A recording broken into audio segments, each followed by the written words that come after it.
گفتیم که روشی که در آن اشتیاق میتواند باعث کسب ثروت و پول شود از 6 گام کاربردی و مشخص تشکیل شده است. اول، مقدار پول را که دلتان میخواهد داشته باشید را مشخص کنید. اینکه صرفاً بگویید پول زیاد میخواهم کافی نیست. مقدار و رقم را مشخص کنید. برای این کار یک دلیل روانشناختی وجود دارد که در فصل بعدی آن را توضیح خواهیم داد. دوم، دقیقاً مشخص کنید برای داشتن پولی که میخواهید حاضرید چه چیزهایی را از دست بدهید. یادتان باشد برای رسیدن به چیزی که میخواهید باید چیز دیگری را از دست بدهید. سوم، زمان و تاریخ دقیقی که دلتان میخواهد آن پول را داشته باشید مشخص کنید. چهارم، برنامه و نقشه‌ای که برای رسیدن به این خواسته دارید را چه آماده هستید چه نیستید مشخص کرده و سریعا دست به کار شوید. پنجم، یادداشتی دقیق و مختصر از مقدار پولی که میخواهید به دست آورید بنویسید و زمان دستیابی به این مقدار پول را مشخص نمایید. به خودتان بگویید در ازای این خواسته حاضر چه چیزی را از دست بدهید. بعد از آن طرح و نقشه‌ای که از طریق آن میخواهید پول جمع کنید را واضح و روشن توضیح دهید.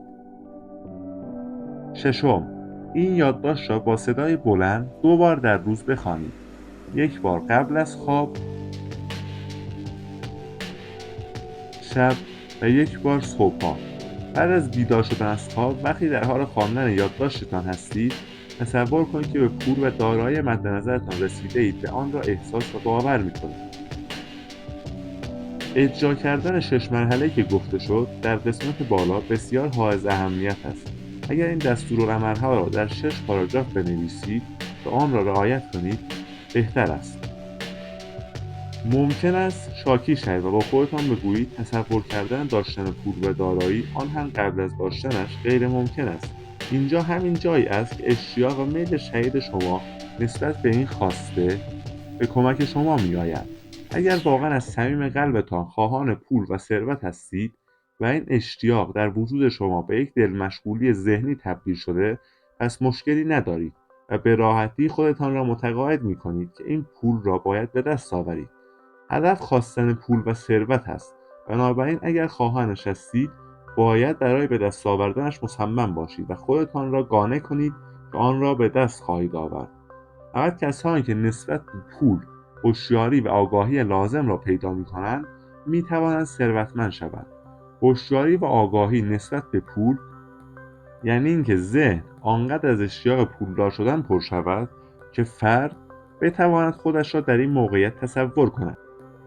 به عبارت دیگر خودش را از قبل صاحب دارایی و پول بداند. این راهکارها ممکن است برای افرادی که تازه کار هستند و اصول مقدماتی ذهن بشر را آموزش ندیده‌اند غیر عملی به نظر برسد. شاید برای کسانی که درست این 6 مرحله را درک نمی‌کنند دانستن این که این اطلاعات از اندرو کارنگی به من رسیده است مفید باشد. اندرو کارنگی مردی است که در یک کارخانه تولید فولاد و به عنوان کارگر کارش را شروع کرد. اما علیرغم این شروع سخت و طاقت فرسا توانست همه چیز را مدیریت کند و با تکیه بر همین اصولها بیش از 100 میلیون دلار سرمایه عایدش شود. شاید دانستن این 6 مرحله گفته شده در قسمت بالا را توماس ادیسون هم با دقت بررسی کرده باشد و این هم میتواند برایتان جالب باشد. او بر روی این اصول مهر تایید گذاشت و گفت این گام‌ها نه تنها برای جمع‌آوری ثروت بلکه برای هر هدف مهم و مشخص دیگری هم ضروری و مهم هستند.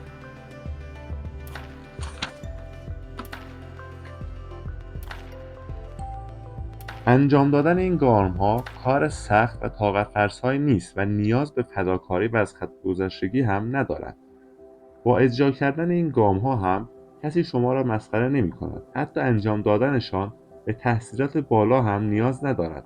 اما لازمه موفق شدن در این 6 مرحله قدرت تخیل کافی است تا بتواند و ببیند و درک کند که اندوختن مال و ثروت به شانس و فرصت و بخت و اقبال ربطی ندارد. به خاطر داشته باشید همه کسانی که توانستند ثروت زیادی به دست آورند قبل از هر چیزی ابتدا امید، آرزو، اشتیاق و برنامه‌هایی برای رسیدن به آن در سرشان داشتند. شما هرگز ثروت زیادی به دست نمی‌آورید مگر اینکه روی خودتان کار کنید تا اشتیاق لازم را برای داشتن پول و ثروت پیدا کرده و باور داشته باشید که می‌توانید آن را به دست آورید. رهبران بزرگی که از آغاز تمدن بشر تاکنون دیده‌ایم، همگی رویاپرداز بودند. امروزه دین مسیحیت بزرگترین قدرت بالقوه در جهان است، زیرا پیام‌آور آن حضرت عیسی مسیح یک رویاپرداز قوی بود و قبل از محقق شدن چیزی به شکل جسمانی می‌توانست آنها را در ذهنش تصور کند.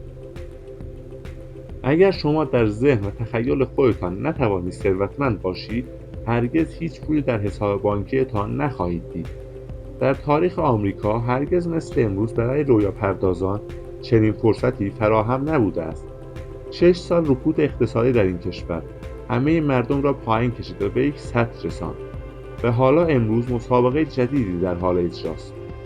سرمایه‌گذاران سهام‌هایشان را در معرض نمایش قرار می‌دهند و بعد از 10 سال ثروت جمع می‌کنند. قوانین مسابقه تغییر کرده است، چون در حال حاضر در دنیایی زندگی می‌کنیم که تغییر و تحولات آن به نفع افراد است، نه به ضررشان. افرادی که با افسردگی و ترس رشد و پیشرفت را از خودشان دور می‌کنند، فرصت برنده شدن را از دست می‌دهند. بله دوستان، خیلی ممنون که تا اینجا همراه هم بودین. امیدوارم که با سابسکرایب کردن از من حمایت کنید و من رو به دوستان خودتون هم بفرستید.